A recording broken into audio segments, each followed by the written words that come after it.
جانتے ہیں کہ دنیا کا وہ کون سا بلے باز تھا جس کے کریز پر آتے ہی عمران خان کہتے تھے کہ دنیا کا بیسٹ بیٹسمین آ گیا ہے؟ ایک ایسا کھلاڑی جس کی سستی پر پوری دنیا ہنستی تھی، لیکن جب وہ شاٹ مارتا تھا تو دنیا کے تیز ترین بولرز بھی بے بس ہو جاتے تھے۔ جی ہاں، ہم بات کر رہے ہیں پاکستان کرکٹ کی تاریخ کے سب سے بڑے میچ ونر انضمام الحق کی۔ ویڈیو کو آخر تک ضرور دیکھیے گا، کیونکہ آج ہم ان کی زندگی کے وہ راز کھولیں گے جو آپ نے پہلے کبھی نہیں سنے ہوں گے۔ 3 مارچ 1970 کو اولیاء کی دھرتی ملتان میں ایک بچے نے جنم لیا جس کا نام رکھا گیا انضمام الحق۔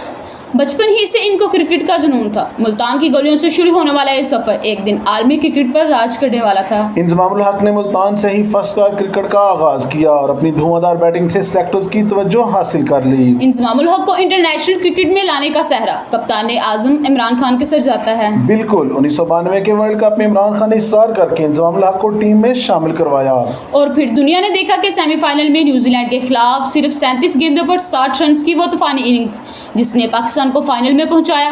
انضمام راتوں رات پاکستان کے ہیرو بن گئے۔ انضمام کا ٹیسٹ کیریئر کسی فلمی کہانی سے کم نہیں ہے۔ 1992 سے 2007 تک انہوں نے پاکستان کی لاج رکھی۔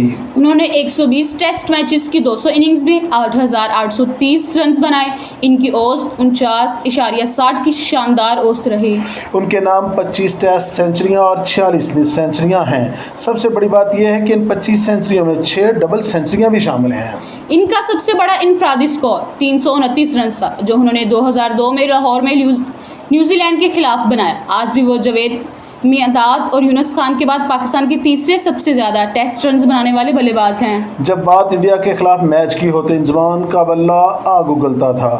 ان کی سب سے یادگار اننگز 2005 میں بھارت کے خلاف بنگلور میں تھی، جہاں انہوں نے اپنے 100ویں ٹیسٹ میچ میں 184 رنز کی تاریخی اننگز کھیلی اور پاکستان کو میچ جتوایا۔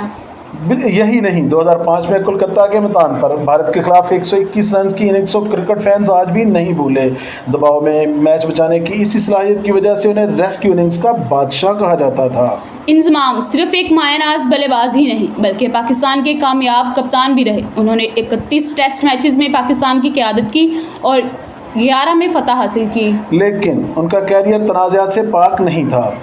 1997 میں کینیڈا کے میدان پر ایک تماشائی نے جب انہیں آلو کہا تو انضمام غصے پر قابو نہ رکھ سکے اور بیٹ لے کر اسٹیڈیم میں پہنچ گئے۔ یہ اسکینڈلز کرکٹ کی تاریخ کا ایک مشہور واقعہ بن گیا۔ اس کے علاوہ 2006 کا اوول ٹیسٹ بال ٹیمپرنگ تنازعہ اور 2007 کے ورلڈ کپ میں آئرلینڈ کے ہاتھوں شکست کے بعد ان کی کپتانی کا ایک دردناک انجام ہوا۔ کرکٹ کے میدان سے باہر انضمام الحق ایک انتہائی سادہ اور گھریلو انسان ہیں۔ ان کی شادی کاشف الحق سے ہوئی جن سے ان کا ایک بیٹا ابتسام الحق اور بیٹیاں ہیں۔ انضمام نے ہمیشہ اپنی فیملی کو لائم لائٹ سے دور رکھا اور ایک پرسکون زندگی گزاری۔ 2007 کے ورلڈ کپ کے بعد انضمام الحق نے بین الاقوامی کرکٹ کو الوداع کہہ دیا۔ ریٹائرمنٹ کے بعد وہ تبلیغی جماعت سے وابستہ ہو گئے اور اپنی زندگی اسلام کے لیے وقف کر دی۔ اس کے ساتھ ساتھ وہ پاکستان کرکٹ بورڈ میں چیف سلیکٹر کے عہدے پر بھی فائز رہے اور مختلف ٹی وی چینلز پر بطور اسپورٹس اینالسٹ اپنے تجزیے پیش کرتے ہیں۔ ملتان کا یہ سلطان آج بھی کرکٹ فینس کے دلوں پر راج کرتا ہے۔ دوستو، انضمام الحق کی اننگز میں آپ کی سب سے پسندیدہ اننگز کون سی تھی؟ کمنٹ سیکشن میں ہمیں ضرور بتائیں۔ اگر ویڈیو پسند آئی ہو تو چینل کو سبسکرائب کریں، ویڈیو کو لائک کریں، اپنے دوستوں کے ساتھ شیئر کرنا نہ بھولیں۔